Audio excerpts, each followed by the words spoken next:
Assalamu alaikum hormatly vatandaşlar. Bugün Nurmuhammed Hanamov, Tecrübe Medva, Anadurdu Hacıyev ve Vinzeta bilen lüstrasiya barada yamanken sonra gelya. Bizim öz fikrimizi aydıp geçecek bulduk. Önkü sosyalistik yurtlarda Post-Sovetskiy Soyuz lüstrasiya nehri geçirildi. Şu barada bugünkü görünümüz. Hoş geldiniz emmeniz. Oğlum, hoş bulduk. Emme göreyenler, dinleyenlere selamun aleykümler. Selamun aleyküm, hoş bulduk. Selamun aleyküm hemmenize. Assalomu alaykumlar. Hoş gördüm hemmenize. Lüstrasiya barada men aydıp geçeyin. Lüstrasiya önkü hükümetin siyasi elitası için kanun çıkarıcı şeklendirmeler, hakimiyet çalışılandan son işçin ve pasif saylov hukukunu şeklendirmek, şeyle hem devlet işlerini dolandırmak işine gatnaşmak hukuku görünüşünde beyan edip bilen vatandaşlar. İsteseniz men hazır Estonya barada birazcık işledik, şunu belirlep geçeyin. Estonya'da lüstrasiya tecrübesi Estonya Respublikası 1918. yılda ilan edildi ve 1941. yılda 1. Sovet okupasiyası, 1944. yılda Germanya'nın basıp alışı, 1944 ve 1991 2. Sovet okupasiyası ve garaşsızlığı da 1991. yılda dikeldilen. Estonya'da 1995. yılda kanun çıkarıyorlar lüstrasiya barada. Kapo organizavat ediyorlar. Kapo'nun içinde aydıp geçişimiz yal vatandaşlar hem devlete değişli olmadık kuramalardan hem devlete değişli olan kuramalardan dürlü adamlar katnaşıyor ve şunun esasında kanun çıkarılıyor. İsteseniz ben şu kanunların iki tanesini okuyup geçeyim. Lüstrasiya için kanuni esaslar diye Estonya'nı basıp alan devletlerin yaralı güçlerinin hopsuzluk uluklarına ya da antavguluğuna hizmet eden adamları hasaba almak ve paş etmeyin tertibi baradaki kanun, kasam etmeyin tertibi baradaki kanun, konstitüsyanın güce girmeyi baradaki kanun. Bu kanunlar 1995. yılda çıkarıyorlar ve 1991. yıldan 2000. yıla çenli ulanılıyor. Lüstrasiya haysi kuramalar değişli. Germanya devletinin yaralı güçlerinin antavguluğu ve onlara tabin kuruluşlar diye. Mesela hopsuzluk kullukları, SSR'in yaralı güçlerinin antavguluğu ve onlara tabin bolan kuruluşlar diye. Devlet hopsuzluğunun esas müdürlüğü, devlet hopsuzluğu boyunca halk komissarı, halk koranmak komissarlığının esası gözetçilik bölümü, devlet hopsuzluk ministerliği, devlet hopsuzluğunun esası müdürlüğü, Devlet Hopsuzluk Komiteti ve KGB'nin SSR'in baş ştabının esası Antav müdürlüğü diye. Koşun, deniz ve serhet koşunlarının yörüte bölümleri. Şimdi lüstrasiya kimler düştü diye. Estonya Respublikası'nın rayetleri, daşar yurtlar ya da rayetliği olmadık adamlar, hopsuzluk ya da antavguluğunda hizmet eden ya da 1940. yıldan 1991. yıl aralığında onlar bilen hizmettaşlık eden adamlar değişli ve Estonya Respublikası'nın qaramağındaki çeklerde yaşayan adamlara değişli bu geçer. Şimdi bu hizmettaşlık ne vatandaşlar? Hizmettaşlık agent yaşayıcı, gizlenen ya da itibarlı, caiz ya da hopsuzluk ve antavguluğunun kovandar hükmünde çıkış etmek ya da başka bir bilkaslayın ve meyletin hizmettaşlık etmek. Orada zahmet kanunu katnaşıkları bolmazdan hopsuzluk ya da antavguluğu bilen hizmettaşlığa razılık vermek, hizmettaşlık değişli borçnama, razılık ya da hizmettaşlığı tasdiklayan, görkezilen organa iberilen, memoranduma gol çeken ya da hizmettaşlık için pul ya da beyleki hak alayan, şeyle hem kanun tarafından keskitlenen beylek suutnamalara gol çeken bolsa, hizmettaşlığı suut edilen hesaplanıyor. Ben beylep geçecek zatlarım bundan ibaret. Indi men galanda şu sohbetimizin ortasında beylep geçen yeri gelende.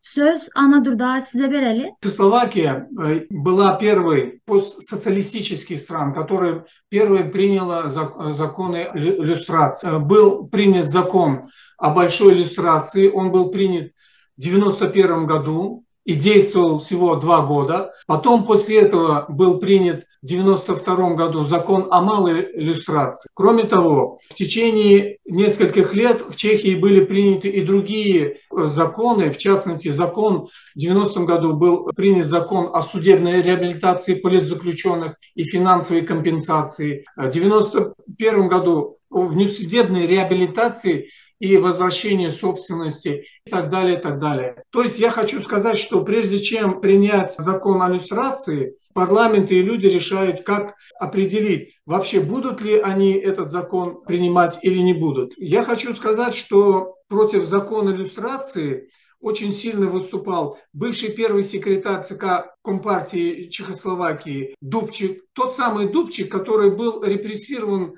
опять-таки коммунистическим режимом, и самый известный диссидент, впоследствии ставший президентом Чехословакии, это Вацлав Гавел.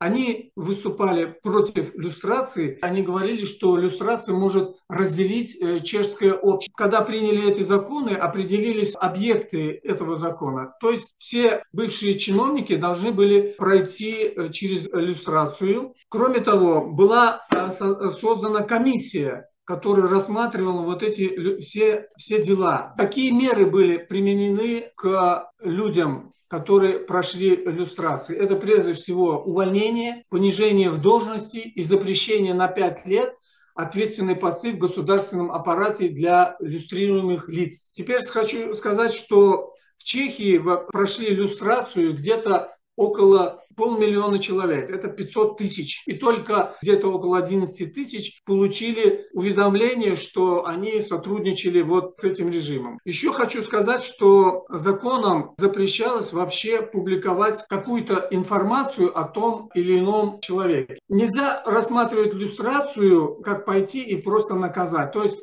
Туркменчеден на барб арм алейни он ялав ишлер вообще йог. Вообще за чешский период была осуждена только одна гражданка. Звали ее Людмила Брожева-Поледнова. Ей тогда было 28 лет. В 1949 году она выступала на процессе, где 13 человек обвинялись в поддержке либеральной чехословацкой иммиграции и попытке государственного переворота. Но на самом деле все эти люди относились к чешской социалистической партии, которая добивалась широкой демократии. Однако коммунисты посчитали их своими врагами и организовали процесс над ними. Из 13 человек только одна женщина, это Милада Горакова, не признала свою вину. Остальные все 12 человек под пытками признали свою вину, и только вот эту Миладу Горакову к высшей мере, то есть ее казнили. И вот спустя столько лет после принятия закона о люстрации, вот эту Брожакову, которая выступала, как бы говоря, народным прокурором и требовала смерти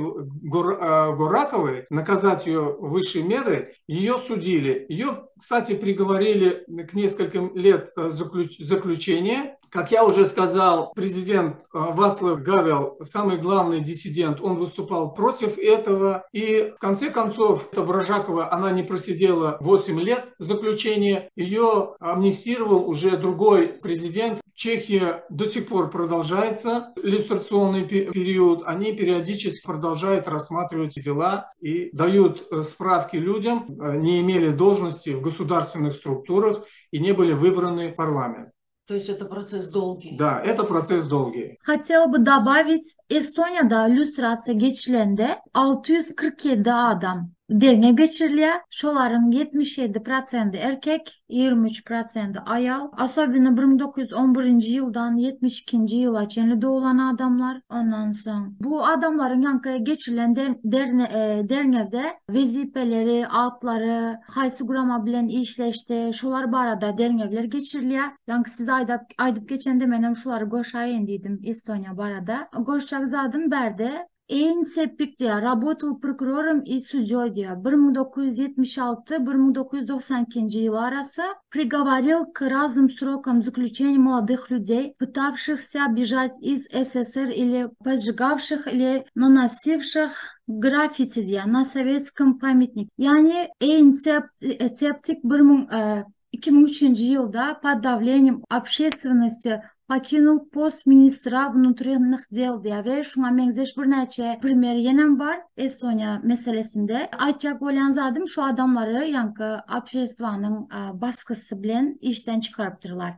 Sözü indi Atamrat Saparov'a. Assalamu alaikum, hormatly vatandaşlar. Men Polşa döwletinde amala aşyrylan illüstrasiýa hakda gurrun bermekçi. Ýagny ilki bilen Polşa döwleti nähil döwlet. Häzir Ýewropada öňde barjy demokratik döwletleriň biri bolup dur Polşa döwleti. Eskaça taryhyny seyretsek, 1-nji jahan uruşuna çelli Rossiya imperiýasyna bagly bolup duran döwlet 1-nji jahan uruşundan soň öz başdaklygyny alýar. 2-nji jahan uruşy ilkinji Polşadan başlaýar. Ýagny Hitler goşuny bilen 1939-njy ýylyň 1-nji sentýabrynda Polşa çözup girýär. Okupert edilip alynandan soň bir neçe wagt Nemes halky höküm sürýär, häkimiýeti eýleýär, azat edici Krasna Armiya, ýagny Sowet goşuny azat edenden soň öz stroýuny Polşada gurnaýar. Ýagny kommunistik stroýa geçýär Polşa döwleti. Şondan soň 1970-nji ýyllarda, 80-nji ýyllarda bir neçe gezek mir protestler amala aşyrylýar, hiç hili uruşsuz, dawasız halk nägileligini bildirýär. Esasan hep işçiler iş taşlaýar. Köprägem şahtyorlar, şahtada işleýän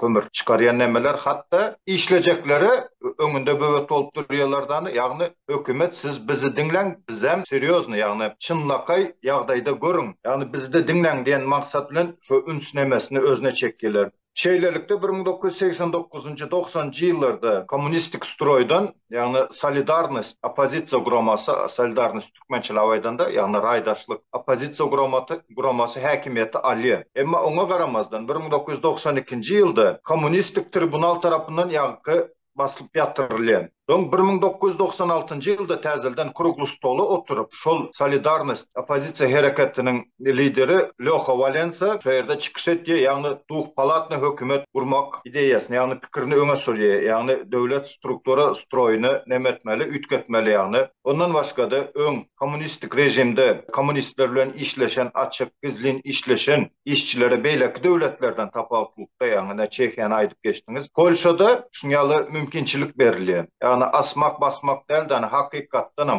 puşman etýänligini görkezip, o ötünç sorasa halkın önünde puşmanlığını görkezse, o işlemene mümkinçilik berilýär. Emma şu ýokary wezipeli işlere, jogapkärçilikli işlere geçmeli wagty doldurmaly anketada özüniň şahsiýetini gizlen adamlara, ýagny döwründe kommunistik rejimi bilen işleşen, işlerini gizlep yalan maglumat beren adamlara, hatta mass media, ýagny telewizioniýa çıkarıp ana şu adam özünün geçmişini gizledi deyip açığa çıkarılıyor. Yani lüstrasiya her döwletde her hili göz öňünde tutulýar. Käbir döwletde lüstrasiya diýende hökmany suratda öňkü rejim bilen işleşdimi, hökman şonu ya basmaly ya sürgün etmeli. Emma Polşa döwletinde häzirki wagtda da ýanky aýdyp geçişmeli. Demokratik döwletleriň biri bolup dur. Polşa döwletinde has gödek ýagdaýda däl. Lüstrasiýanyň amala aşyrylýy. Soň şeýlelikde 2007-nji ýylda dolulugyny döwlet sistemasy ütgeýär. Ýagny döwlet upravleniýasy, döwlet dolandyrýçylygy dolu ütgeýär. Emma şoňa ýetýänçe halk, hatda statistika bilen geçýärler, şu Solidarnostyň özünde umuman az mukdarda adam bolsa da şu mitinglara zada çıkanda Polşanyň her bir raýatynyň, mysal üçin 4-den bir adam eýam Solidarnostyň agzasy diýip, şu opozisiýon hereketiň agzasy diýip statistika çıkarylýar. Bul diýmek näme diýmek? Halk köpçülik bilen şol nämäni ideýany goldaýar diýmek. Häzirlikçe aýtjaklarym şulardan ibaret, soň ýene dowam ederdim. Анна Дурдухаджиев. Я хочу сказать, что иллюстрация — это барып арам алжактип, это совсем ошибочное понимание этого процесса. Первое, значит, как я уже сказал, нужно принимать законы. Второе — определить субъекты, кто подлежит иллюстрации. И вот здесь я бы хотел задать участникам нашего зума 3 вопроса. Гипотетически, допустим, если в Туркменистане произошли перемены, и мы встали перед дилеммой очищения общества и хотим провести иллюстрацию. Какой период мы должны охватывать? Да, была хрущевская оттепель, где были даны оценки режиму Сталина, режиму спецслужб. Но это все-таки было проведено не до конца. Да, была перестройка, когда Горбачев принял решение и заставил КГБ отправлять письмам родственникам репрессированных людей, что они невиновны. В частности, частности, по моему дедушке мы получили такое письмо от КГБ. Это первое, я хочу сказать. Значит, нужно определить период. Теперь возникает другой вопрос. Вот Нурсултан прочитала, что такое означает люстрация, то есть высшие должностные чиновники и так далее, и так далее. На мой взгляд, это не совсем правильно. Почему? Потому что не только чиновники высшего должностного уровня, но и другие люди принимали в том, чтобы строить режим сначала Туркменбаши, а теперь помогает строить нынешний режим. Скажем так, обычные граждане, которые не занимают никаких постов, скажем так, это писатели, это поэты, это журналисты, это депутаты и так далее, и так далее. У нас на слуху Мурат Карыев, Унжик Мусаев, мы говорим Шакулиева. Необходимо ли подвергать их люстрации? Это первое. Второе. Люстрация – это, как я уже сказал, не месть, а очищение обществом. И мы, допустим, гипотетически приняв закон о люстрации, мы должны определить меру общественного порицания этим людям. Если законом, уголовным кодексом и другими законами не запрещает этих людей уже привлечь к другой ответственности, естественно, это нужно сделать. Но при этом я хочу сказать, что нужно учитывать, опять-таки, законы, потому что в законе никто не отменял срок действия, и поэтому к этому вопросу нужно просто подходить очень-очень осторожно. Еще я хочу сказать, что работники спецслужб, которые работали в этих структурах, они имели своих агентов. Я, например, знаю, что были и в налоговой инспекции, были и в таможенной, были и в пограничной, и в коммерческих банках были, которые люди давали информацию этим спецслужбам о коррупционных людях, те, кто занимается коррупцией. К примеру, тот же Орентал, тот же Ниязов, сын Ниязова, который занимался беспошлинным ввозом сигарет и спиртных напитков, что они там творили на таможне, как они не платили налоги. В результате вся эта информация уже потом была использована новым режимом. Должны ли нести наказание вот эти люди, кто дают информацию о коррупции? Даже сейчас в некоторых странах Европейского Союза телефоны доверия, где люди сообщают о коррупции в высших эшелонах власти. В общем, вот такие вопросы, множество вопросов, они везде возникнут. Seyredin, indi şu вопрос иллюстрации Andur'da deydi, qaysi periodu şonu almalı, qaysi tarihi. Men pikirimçe seyredin, 91-nji ýyldan bäri haçan Türkmenistan garaşsyz bolandan bäri şu neçelde eýem уже 31 ýyl geçdi. Men pikirimçe şu adamlar esasy maksady illüstrasiýaň näme? Adamlar o zatdan kim illüstrasiýaň kanuny değişli adamlar, şolary täze hökümete getirmezlik. Onuň üçin hem 31 ýyl bolan zatlary men pikirimçe onu bozgamak geregi ýok. İllüstrasiya diýen kanuny şu periodi, haýsy period diýse men şu 91-den şu haçan täze demokratiýa Türkmenistanda, saýaşy demokratiýa, hakyky demokratiýa bolsa, şu periodu geçmeli, şu periodda bolmaly. Indi serden ýanjy aýdyp geçdiler, Polşa hakda diýdiler, Çekslowakiýa hakda diýdiler, Estoniýada hatda. Esasy zat näme? Täze siýasatçylar, nowy politiki konkretli şu cemiyet tarapyndan bir soru düşýär. Şu näili köne rejimiň üstünden täze hak adalet döwleti gurmak, hak hukuk ozadlygyny hormaty goýulýan döwlet gurmak, adamlaryň azatlygyny degmeýän döwleti gurmak. Nälisem klasik liberal demokratiýasy bolmakda esasy zat. Indi her döwletlerde, her şu taýda даже gulmatar Ýewropada o illüstrasiýa сделали по-разному, то есть bir tarapdan seretdiler, например, bir ýerde mediýaly hakda ozatlar şu propagandalary Çekslowakiýada, например, etdi, ýa-da Bolgariýada professorski ozatlar sastawlaryny illüstrasiýa etdiler, esasy zatlar. Şoň üçin o ýurtlar şu illüstrasiýa zat ýaman inçi kanun şu bara, inçi. Olam даже şu bir-biriniň tejribesine seredip, bir-birini şu taýda gulmatar Ýewropa seredip, olar ýaman осторожно şu zatlary edýärler. Onu bara, нельзя делать это с наскоком. Это должно быть грамотно продуманное,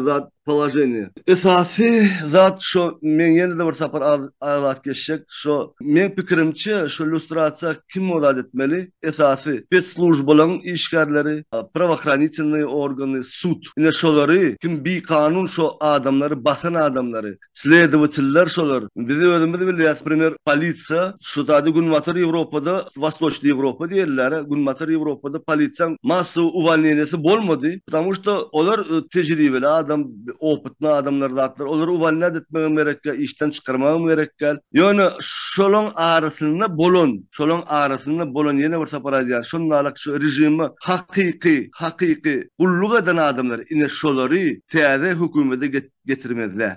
Esasy maksat şol. Даже şu taýda näle desem, lüstrasiýa kanunda bar ya, hiç ýerde şu lüstrasiýa kanuny hiç ýerde şu da agdalyk geçiren aktyr, lüstrasiýa diýip. Tekstlerin hiç birinde de lüstrasiýa adlanlanan aktyr.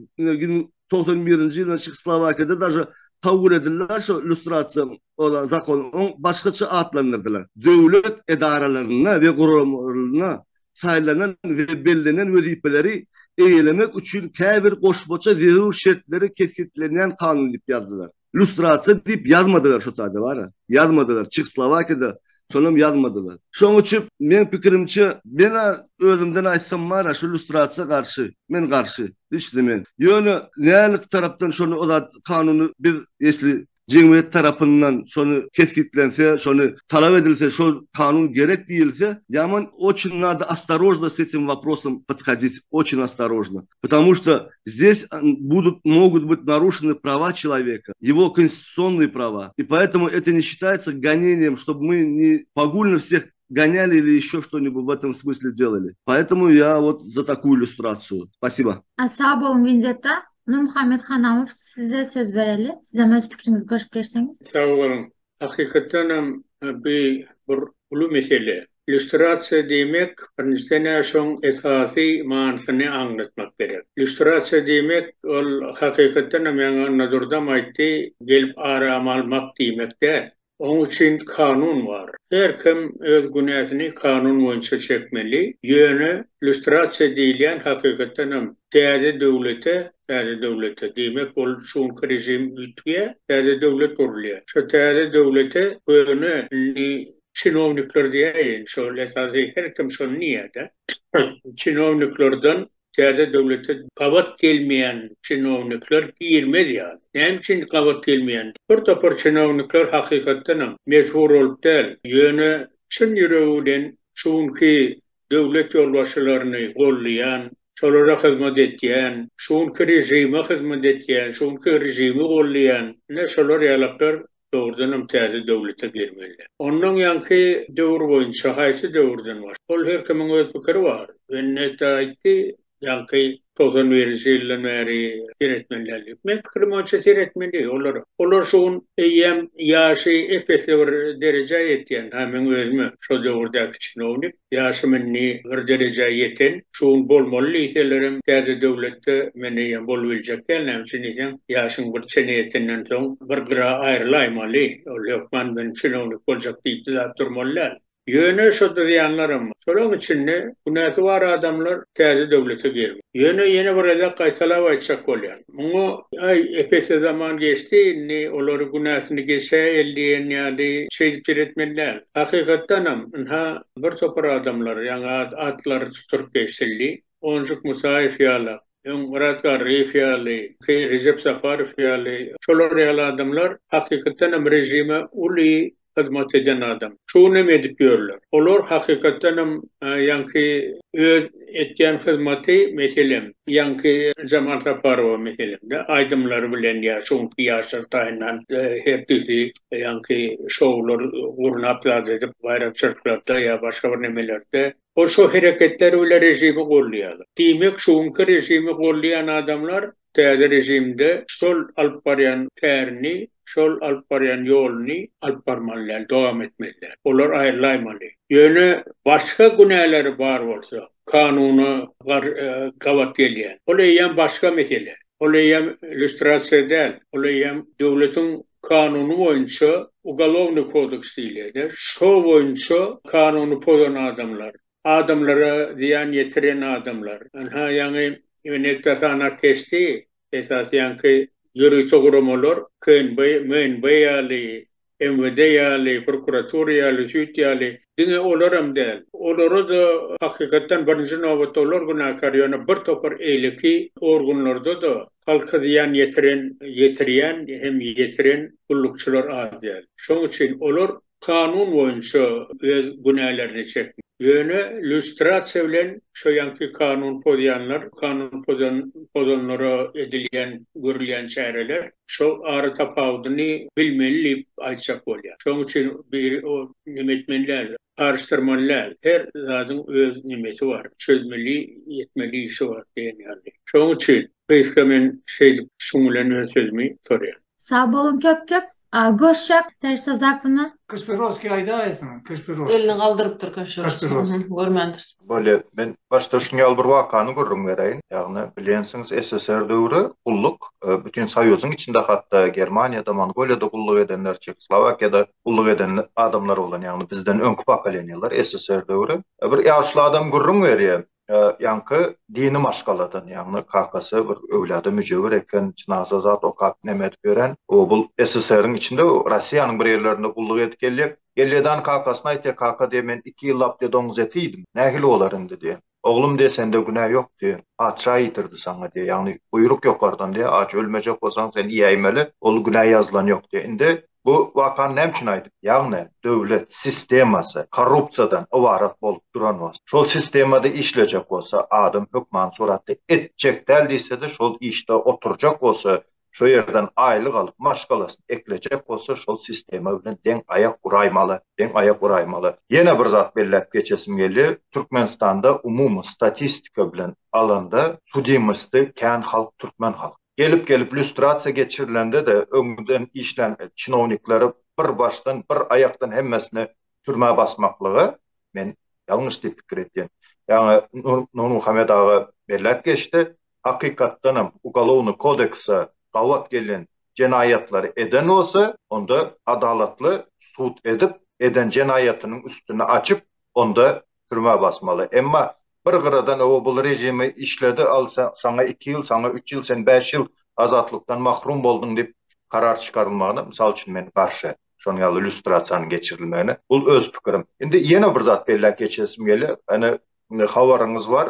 Bir topar opozisiya hareketleri var. Kabirleri näme diye hatta diye hazırki rejime işlen çinovnikler için ölüm cezasını hatta dikeltmeli. Hatta ölüm cezasını dikeltmeli deyip şoňaly nuqtai nazar bilen seyretgenlerim var. Emma men içgili o mesele hoşlamak düýünden karşı. Sebebi yankı bellek geçişmeyeli başta vakan nemçin aytıp berdi. Kaka maňa domuz eti ýidirdiler dendi, sana padşa ýidirdir. Sebebi sistema kullukda iýmesen başka alajyň ýok. Edil devlet strukturasında da vazifede oturacak olsan, işleyecek olsan, çağalarını bakacak olsan sen şol uğurda işleymeli. Nähil ýagdaý bolanda da. Sözün tümmek yeri yani gumanlı olmalı, insanperver bolmaly diýip. Bu illüstrasiya meselesinde hususan da Türkmenistan babatında. Yani sen işlepmişsin, sen janayatçı diýen göz bilen seyretmegiň tarapdary del.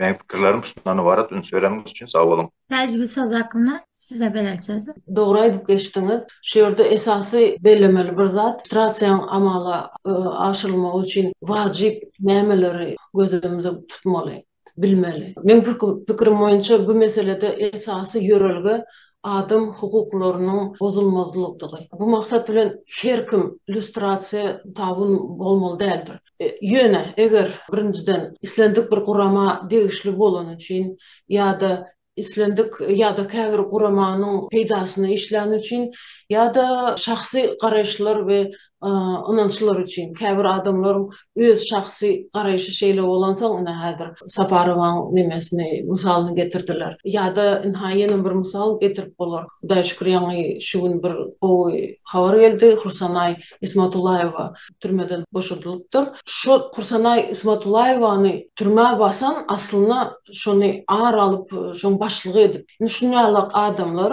şoň başlygy ýaly adamlar indikla ulukan vezipeleri ýantaşdyrmaly däl. Şu esasy maksat. Demek her bir adam lüstrasiya bolup bilmez. Bularyň hemmesini ilki bilen subutlar bilen tasdiklamalydyr. Onsoň her bir adamyň günäsi köpçüliklerin däldi.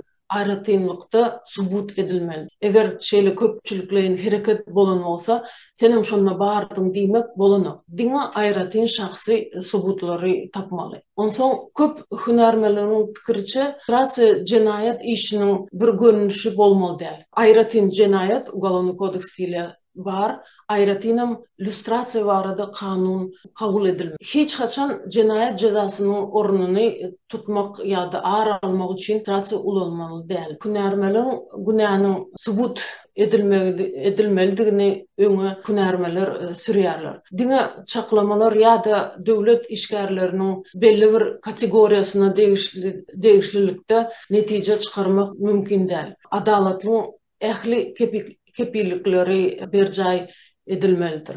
Inne bärde bir bellemeli zat kazylar barady, sudyalar barady. Sudyaların lustratsiýasy düýpden başga bir kanun kabul edilmeli. Sebäbi şu sudyalar şu lustratsiýa seretmeli bolarlar. Justisiýa ynamy dikeltmek barada şunýalagrak bir kanun, lustratsiýa kanun bilen bolmaly däl. Uly gowrumly lustratsiýanyň gaty kyn bolup biljekdigini, ýani sizem aýdyp geçdiňiz, muny ýatdan çykarmaly däl. Ol uly bürokratik kynçylyklara da getirip biler. Esasy lustratsiýanyň ähli umumy gorky we ynamsyzlyk atmosferasyny döredip biljekdigini ýatdan çykarmaly däldir. Türkmenistan üçin bu gaty mühim. Sebäbi 3-10 ýyllykdan bäri şeýle atmosferany döredip amala aşyryp ýurdumuza amala aşyryp barylýar. Eger gerek bolsa birazrak rus diline de aýdyp geçeýin. Сейчас вы все хорошо и правильно отметили, что иллюстрация не должна быть в виде мести.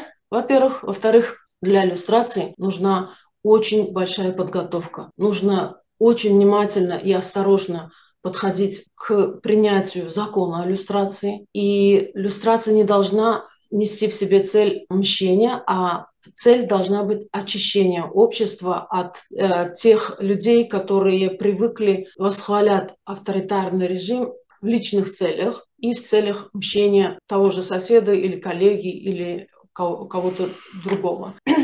Надо не забывать, что иллюстрация может спровоцировать атмосферу страха и недоверия, может отпугнуть людей. Вот для этого, Вендетта тоже сейчас подчеркнул, что к этому нужно подходить очень внимательно. Спасибо. Анна Дурда, Я хочу сказать, что вот все мы опять-таки остановились на том, что общество не должно создавать условия для того, чтобы какая-то группа людей несла коллективную ответственность. Каждый должен нести персональную ответственность. И даже вот Европейский парламент, Европейский суд по правам человека, куда поступали жалобы, они рассматривали эти дела и говорили, что вы стараетесь наказать человека только за то, что он работал вот в этой организации.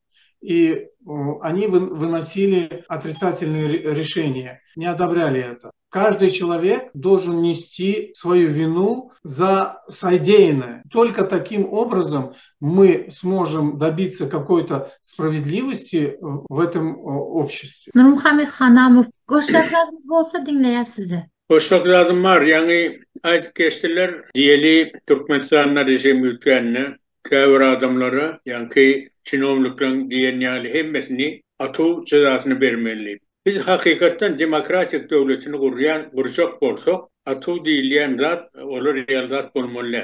Ömürlük bolsun, ýöne atu däl.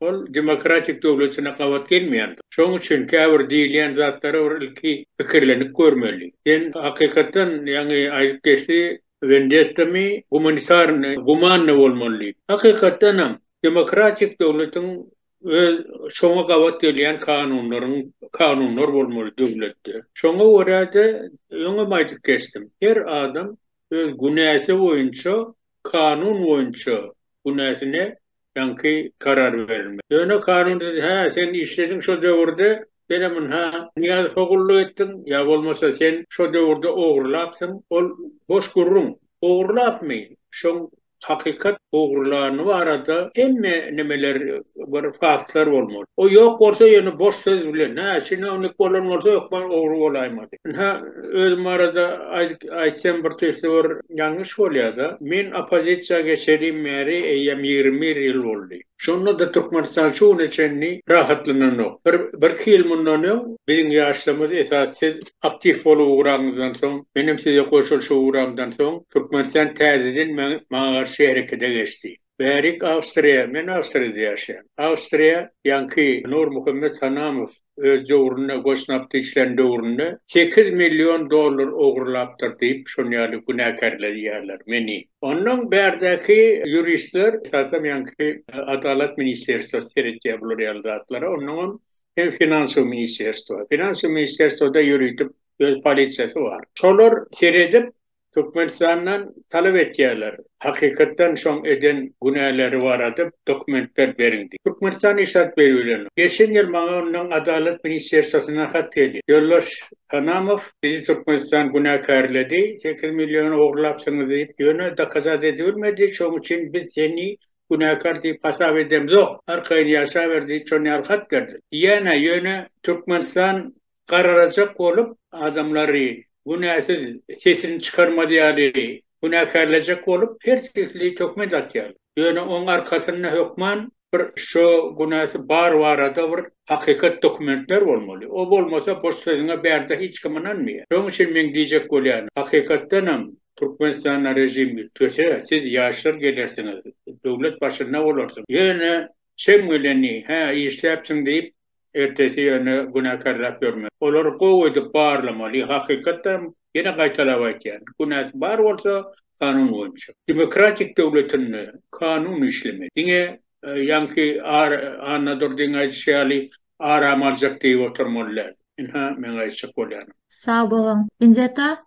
Yani birinci navbatda Nur Muhammed ağa geçti olsun şu at yeni şu sorular qo'zg'algan bolsa ine seyredin vatandaşlar şu sayede Avstriyada Nur Muhammed ağa yaşanına adalet var. Şonu diye siz ya dokazательство tapın diye. Şu ýagdaýda biz bunu bir zat diýip biljek. Hiç şeýle dokazательство bolmadyk ýagdaýyny biz işler edip bilen zat diýom özüne aýdypdyrlar. Ine şunlalyk täze jemgyýet döretmeli. Täze şu adalet men näme üçin şu adalet bolmadyk ýerine hiç adam bolmaýar. Şoň üçin seredin şu vatandaşlara şu wat ýüzlenme çek bolar. Şu ýaşlara zatlara şu watky ýaşlara siz şu wat etjek hereketinizden öňünden seredin. Şu ýanky diýişim ýalyk şu agent bolup işleseňiz, zat etseňiz iň son bir ýerde adyňyz çykýar. Şoň üçin täze döwletde siz ýalyk adamlara kim şonlaly eden bolsa şu watly ýagdaýda olara ýol bolmaýar. Şoň üçin şolara birinji öňünden şu wat näme diýsem предупреждать etmeli şu adamları. Seredin seresap bolun. Şunlalyk ýagdaýa tutulmaň, şunlalyk zat etmeň diýip öňünden duýdurmaly hemmäňe var. Ýesi biz şunlalyk edip bilsek şu watky ýanky diýişiňe olar basmaly, zat etmeli bine käbir zatlar aýdýarlar. Biz onu bu döwletde näme tapawudymyz bolar? В чём мы будем отличаться от этого? Те же самые преследования будем делать мы. Да ничем не будем отличаться. Поэтому будущее общество должно быть справедливое и, самое главное, гуманное. И esası da şu açık bolun. Спасибо. Tanrı hakikaten. İnzeta sağ olun köp anadır da. Я полностью согласен с Нурмухамед Чарыевичем. С одной стороны, сказать и о своем случае, что меня здесь судили в Болгарии, был отправлен запрос в Туркмению, что я тоже замешан в какой-то краже и так далее, так далее. Однако суд на основании рассмотрения этого дела принял решение, что это политическое преследование. Власти не прислали никаких доказательных материалов о том, что я совершил какое-то преступление. И впоследствии я даже судил болгарские власти за то, что они ко мне применяли недозволенные методы задержания. И пошли на поводу. И пошли на поводу у туркменской власти. Другое я хочу сказать. Значит, если в Туркменистане будет принято вот такие иллюстрационные законы или будут пересматриваться все вот эти дела, все они должны быть открытыми, открытым доступом, чтобы люди знали об этом, чтобы людей, даже тех, кого мы будем обвинять, или тех, кого обвиняют, они имели право на открытое рассмотрение своих дел. Не закрыто, открыто. И открыто могли себя защитить. Только в открытом обществе строится демократия. В закрытом обществе демократия никогда не будет построена. Можно вопрос, Анадырда, Тайшта Закуна?